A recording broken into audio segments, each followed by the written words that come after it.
Hello and welcome to the Jefferson Chamber's Vision and Voice. This is episode 8, as in week 8, and we appreciate you taking a look at what we're doing here in Jefferson Parish. I'm Todd Murphy with the Jefferson Chamber, and I'm pleased to be joined by our parish president, Cynthia Sheng, and our councilwoman from District 5, Jennifer Van Vrancken. So thank you both for joining us today. So we're making progress. You know, the pool has opened and we've stepped into it, and so today we wanted to just talk a little bit about some of the great things that are going on in our parish. And I'll start with you, our parish president. Just give us an update kind of where we are and what some of the needs are and what some of the happenings are parish-wide. Absolutely, and we were just talking, I mean, it's good to start looking at other projects in the parish. We've just been inundated, and obviously all of our time has been on coronavirus, but I will still stay on this topic today because it's certainly, you know, the main thing that we're working on all the time. So I'll just give an update on cases again. So today's case count is 7,175 cases, and unfortunately we have had 432 deaths in the parish. The state just put out that some of these numbers are a little bit artificially high, and we always knew there was a timing issue. So it doesn't mean anything, you know, it's a little artificial. We knew the death count was a lag, and so they had some extra lab work that needed to be done. So overall, we'll see if you look at the bell curve of the 5-day average, we've definitely plateaued at, you know, I think the latest 5-day average I looked at is about 38 a day. So we've definitely gotten lower from where we were 7 weeks ago. Was the top of the bell curve, the height of it. Right. So we've definitely, you know, we've plateaued at a much lower level at the right time as we're in phase 1 right now, which we're really all excited about. I did want to give an update on some of the nursing home statistics that Louisiana Department of Health released this week. And we know in Jefferson Parish, we have over 25% of our population is over 60. So we knew coming in the demographics of Jefferson Parish made us ripe for really suffering a lot with this virus, just the age of what we are. But in the nursing homes, we've had 15 nursing homes that have had coronavirus in it. It's been 449 residents. Overall, that's 6% of our total cases, but that represented a third of the people that passed away. So from the beginning, they told us it's the elderly that are gonna feel it the most. And look, from the very beginning, you know, we're gonna today, with the counts that we're doing testing in Metairie. Right now, we're probably hitting the 40,000 mark for testing in Jefferson Parish, which is huge. Sure. Per capita, we are really testing at a very high rate. We continue to do so. We have stood up the Alario Center site since March. We've been doing that, and a lot of groups and a lot of different departments are involved in that, and I want to give kudos to all of those folks. But we've also partnered with, and I've mentioned it before, with LCMC and Ochsner to do community testing. So we did it with LCMC and Marrero, and then with Ochsner in Gretna and Kenner. We went to Grand Isle with Ochsner this past Monday. We're in Councilwoman Van Vranken's district starting yesterday. Yes. We were both there together at Clearview for Metairie, and we're today in Metairie and tomorrow in Metairie as well, because the demand was so high. Yes.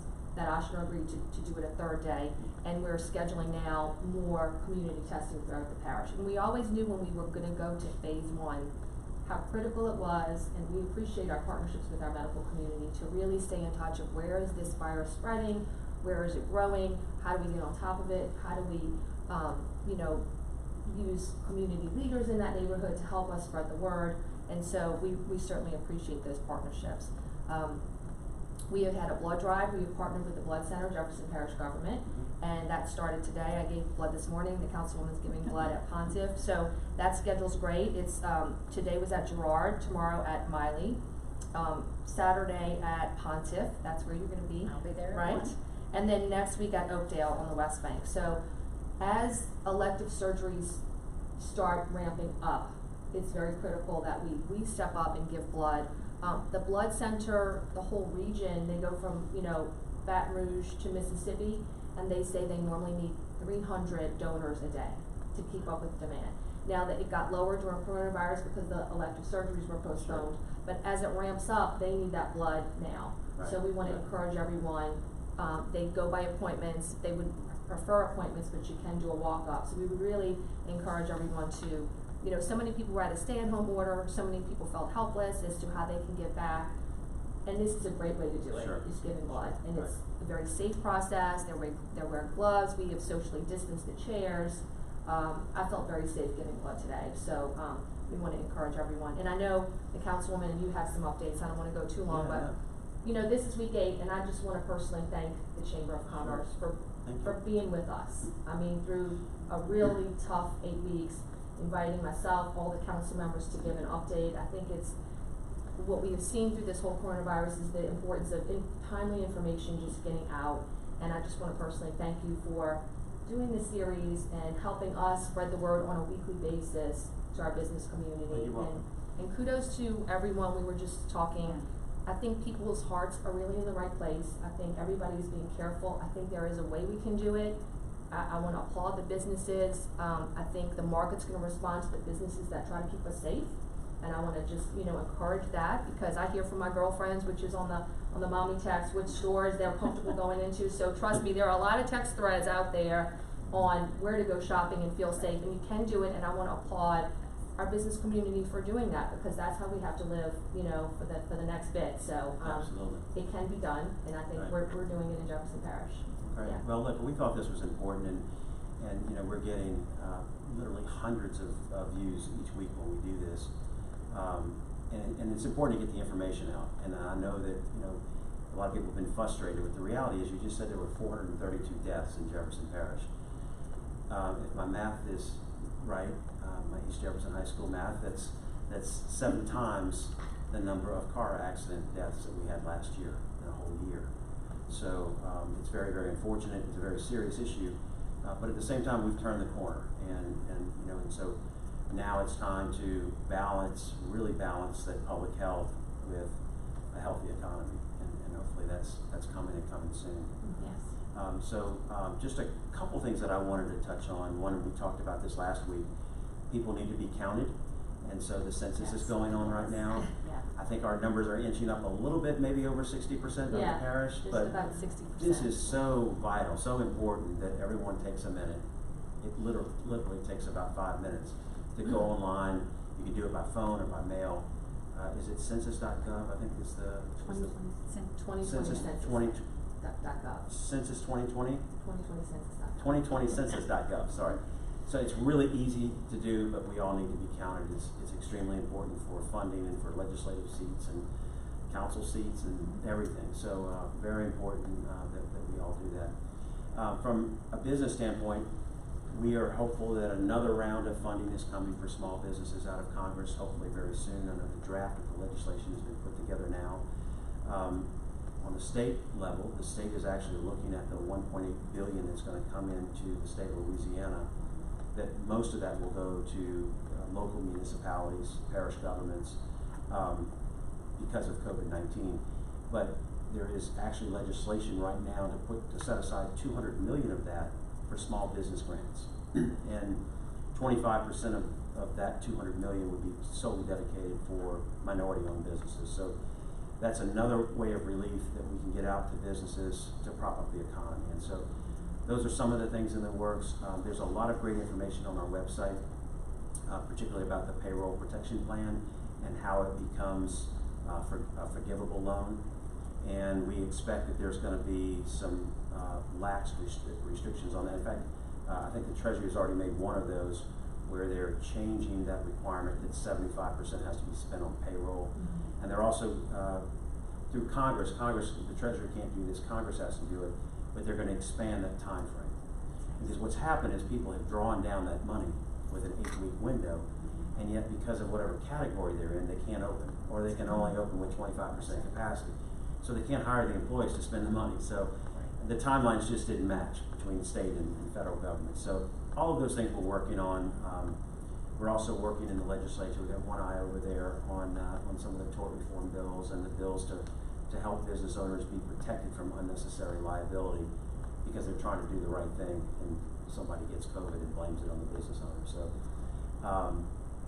all of that information is at jeffersonchamber.org. So that's my spiel of what we're working on. But we're really happy to do this and glad we've been able to have the means to have the communication and get that word out. So now we'll talk a little bit about District 5. So, a lot going on in District 5, from Old Metairie to Bucktown to Central Metairie, and the mall is open partially, so it's been a good week. It's been a great week, and I have to say, sitting here, together with you all, I think one of the things that I've recognized, and I think our community has recognized through this whole process, is the amount of communication that we have had as government with our business community. That communication, that collaboration that we've had has been a real strength, because immediately when the governor made his announcement about what his thoughts were on phase one, we noticed that malls were not initially included in that. And so our malls immediately were contacting us, because we have those good ongoing communications with them.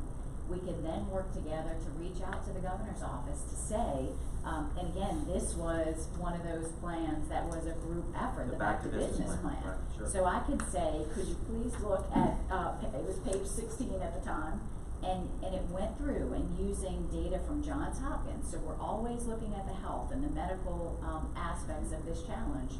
But then it said shopping malls are very much in the same category as many of the other businesses that we're going to open in phase one. So with this data, and then with the plans that the malls themselves actually said, this is how we will open safely. We were able to have that dialogue, and credit to the governor's office for listening, considering, and then being responsive, and allowing now Clearview Shopping Center and Lakeside, both in my district. They're huge parts of our economy, and so that they are open as of this week and back in business is huge. And I do think it's a credit to Jefferson for having those relationships and being able to say, we've looked at it, please, consider this. So it was delightful to see those two malls back in action. I was at Clearview Shopping Center yesterday with the parish president. That was our site for mobile testing.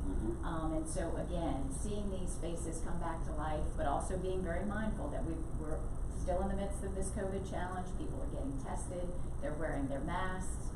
It's good to see things coming back to life, and like I said, a credit to see those malls back in action. Absolutely, and that was really awesome communication between all of us, and like you, I applaud the governor for realizing, okay, that was a mistake. Right. Because how can I open a casino and not open the interior of a mall? Correct. And here we come up to a holiday weekend, and people want to go into the mall, and we can certainly do that with social distancing inside of either one of those malls that you mentioned. Correct. And he went through the added step of saying, you're going to need to submit a plan before I'm comfortable with that. Right. And again, I think our business community has been tremendous. They have met every challenge, and they'll say, yes, we have a plan. We can come up with that. We will put the resources and the time and the effort into doing this safely. So again, it really has been such a great thing to see the collaboration that our community has stepped up, in our business community. There's been a can-do attitude. Absolutely. I know one of the things that we have coming up Friday and now Saturday of this week, we have an event company in the parish. It's in Old Metairie. She has a brick and mortar store on Metairie Road, Z Events. She does lots of events, but many of those are canceled at this time. Right. So she said, what about if we do a drive-in movie? And we'll do it because you're in your car, you're socially distanced with the people that you're at home with. And so we said that's a great idea. Again, business people are being creative, they're thinking outside of the box with health and safety, but with the spirit of getting back to business. Sure. And so, again, we were able to partner on that. We're gonna have that drive-in showing Grease. You can wear your costume, come out in your leather jacket and your jeans. And all the millennials right now are Googling, what is a drive-in theater? What is Grease? What is Grease? I didn't say Grease word for word, I was dating myself, but. Exactly, but again, I think that what's been so pervasive is the can-do attitude. It's not the immediate no. It's like, okay, we're open to that. How will we do that safely and get it done? People need outlets to get out and have some entertainment. I mean, your date night cannot be the same, movie on Netflix over and over, or event with the family, you know? So this, again, I think it's a credit to have that spirit of can-do, where our business community is thinking outside of the box, and so we're trying to go along with that as well. The Bucktown Harbors site, which a lot of people don't even know it's there. It is right over the levee from R&O's, from Deanie's, from Station 6. And we brought some visuals because we've been working on a boardwalk that runs along the marsh area that we have at Bucktown. So you literally can walk out on the boardwalk into the lake, You go through and along this marsh area. What you see here is a little bird blind area. So it's amazing the amount of birds and plant life. We even have 2 alligators in this space. This is I was like, oh good. You really, I tell you what, the kids are wide-eyed though, looking for the birds, looking for the gators, and seeing this space that is a legitimate marsh, you know, just over that levee. And then the lake itself is such a beautiful resource. So this just opened to the public. We haven't done an official ribbon cutting yet. We're holding off until, you know, we really can gather. But this just opened. So we took down the barricades. You can now walk out on this boardwalk.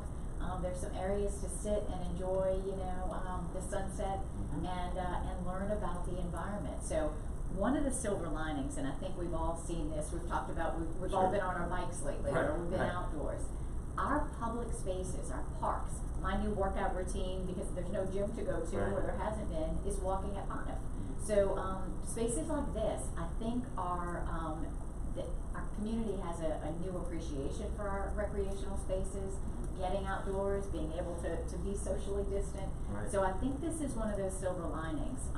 This area, we've been leasing from the state since 1999. We're just about to renew our leases. We have a master plan for this site to make it open and recreational, but to build out some things there, like a covered multi-purpose pavilion, little stage area for some music, this kind of thing. I think this not only will be something the community responds well to, but I think it's part of the future of Jefferson. Because if people are going to locate to Jefferson and couples are going to buy their first home and, you know, families are going to locate here, they want recreation like this. They want these kinds of opportunities. So it's really part of us preparing ourselves for the future and being the place of choice as a parish.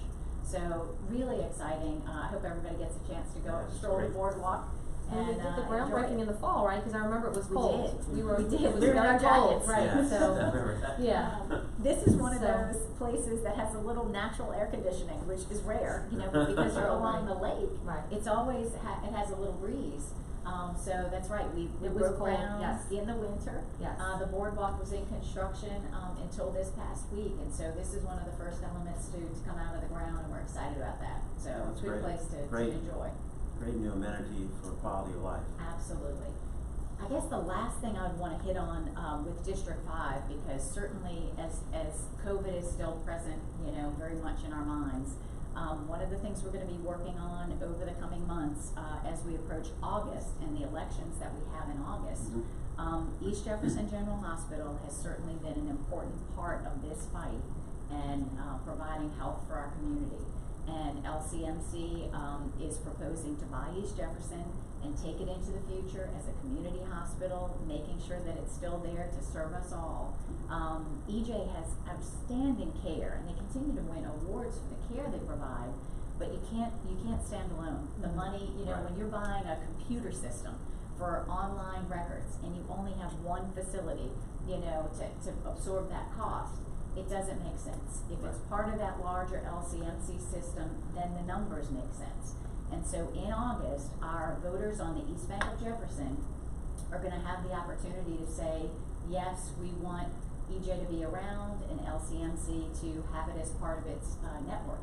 And so we'll be working over the next few months. There's an August 15th election. We're going to have to figure out how do we get the word out, because traditional civic meetings may not be happening. We might not be sitting in a room together. So how do we get that word out? How do we educate the community?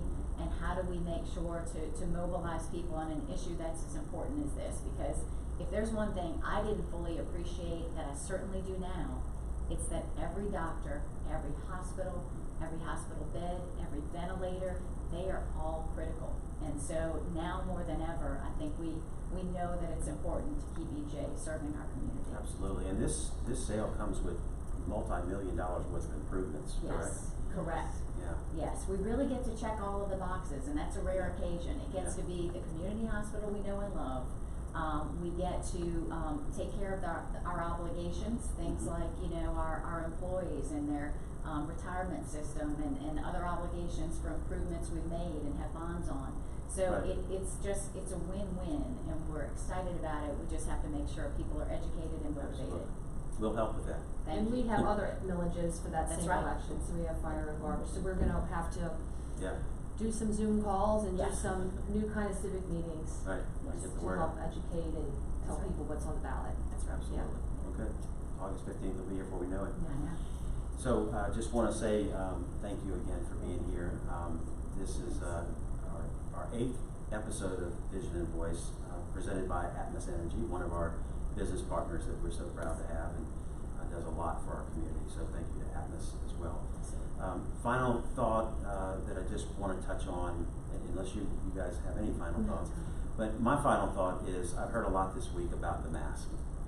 And I know there's arguments on both sides. The mask doesn't work, the mask infringes on my rights. The mask does work and it keeps me healthy and it keeps me from hurting you. I don't know what it hurts. I've heard both arguments. I wear the mask. So my plea to everyone is wear the mask. If you go out in a public grocery store, wear the mask. It's just one more precaution and it doesn't hurt anything, right?